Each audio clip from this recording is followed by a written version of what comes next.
Alright guys, so we're back at the shop, and the guy wants us to fix his F-150. If you're not familiar with it, go back a couple videos, you'll see. I'll try to link it at the end of this video as well. Actually, this will probably be a couple part video because it's a fairly big job. It's an inline 6 96 F-150 4.9 liter, and there's something going on with the head. We're not exactly sure what, but it doesn't hold compression. We did a compression test, a leak down test. It's leaking out of the exhaust valves. So we talked to our local machine shop, and he said he's seen a lot of these where they leak out the exhaust valve is the main problem on them. So we're going to get this bad boy out of here. We just started. Right now all we did was drain the coolant and drain the engine oil, and we're going to start disassembly. We're going to take off, you know, the air cleaner and all that kind of stuff. So we'll get ripping into this and we'll keep you guys updated.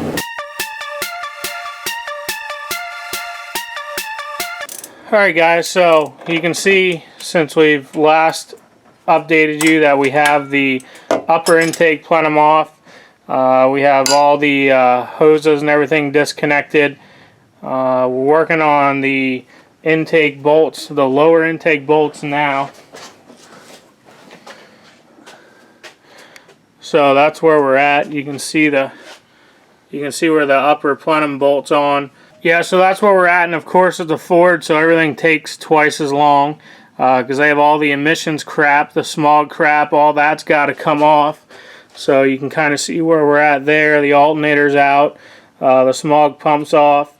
So we're just making a stockpile. It's actually a lot harder job than we were figuring because of all the smog stuff just getting in the way and getting all that out. So hopefully we'll have that head off today yet. So we're finally at the point where the exhaust manifold's off, the rest of the intake manifold is off, and we're getting ready to take the head bolts out. And I think she'll be ready to come out then, boys. You can see everything on this side of the motor is off as well.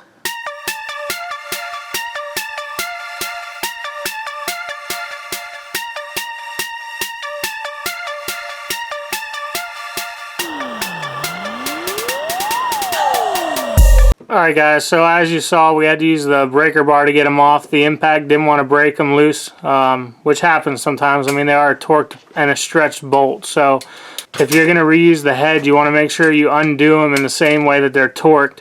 It just helps you along a little bit.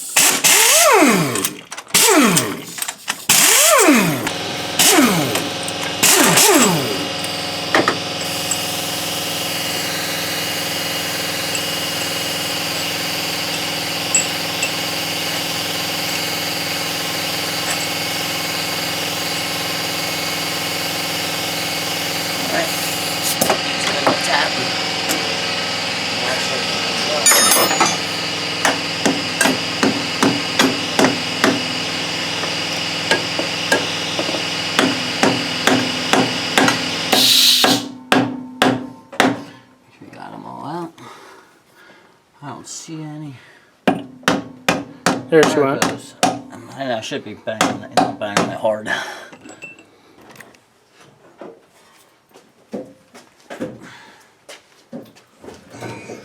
my God. Yeah, it probably weighs 75 pounds.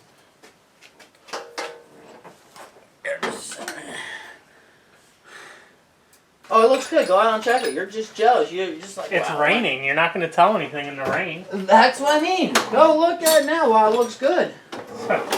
Probably washed off by now. Look at that thing shine at you. It looks like it was never even in an accident. Yeah. Oh, God. There's no way. That stuff has to dry for like a couple days before you can set it outside. Sorry, we can't. Jesus Christ. Yeah, that thing's heavy. You got it? Jesus. Alright guys, so we have the head off. Man, is that head, I'll tell you what, that's freaking heavy. That's probably like 75 pounds. I know the Jeeps are like 50 pounds, and this is way more than that. So, as you can see, there is white powder all over. That's from a lean condition. I don't remember, I mean, cylinder 4 and cylinder 5 were the two worst. I don't remember which is which at this point, but This one had coolant in it. As you can see, it's cleaner than the rest of them. That intake port is white. That should not be like that, guys. Cylinder 5, 60. So cylinder 5, he looked at the records. So this one was 60, and this one was low at 100, like 80 or 100. All right, so all the bolts in the intake manifold on the bottom were loose.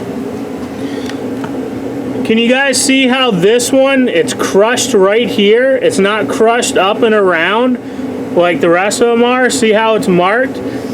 There wasn't even a bolt in that hole to hold that. And then this piece right here, this was like this. So this thing had massive intake leaks. You can kind of see where it was broken right there. So this thing had massive intake leaks. Whoever touched this thing did more damage than good. So we're gonna have the head redone. We're gonna have our guy look at that, have him redo everything. I can kind of show you guys the motor.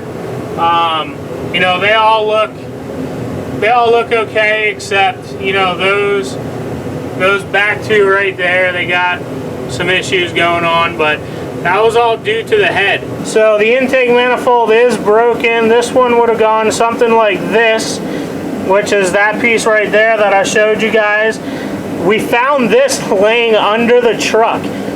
We didn't break it. You can see it's been there, and you can kind of see like the mark on the gasket of they broke it installing it, basically, is what happened there. This one wasn't even under the truck anywhere. That's just MIA. So not only were all the bottoms loose, there was nothing holding 5 and 6 onto the motor at all.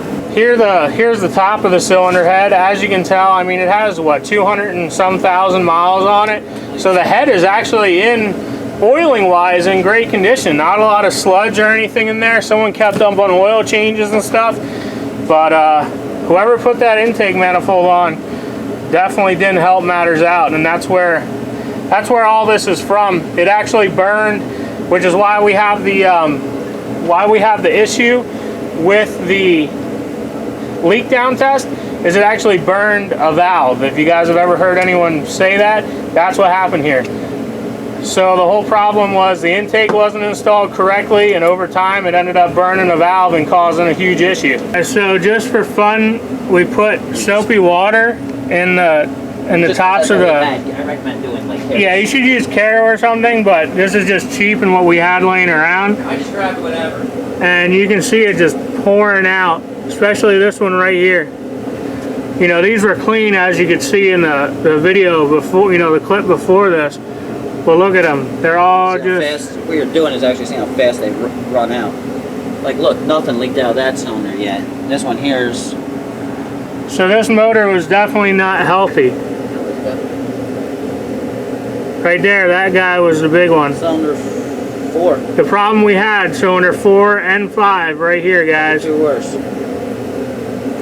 This one, not too bad. It was leaking on the exhaust, but the intake didn't leak out. So that, I mean, that ain't too bad. This one right here stayed pretty dry as well. You're always going to have something leaking.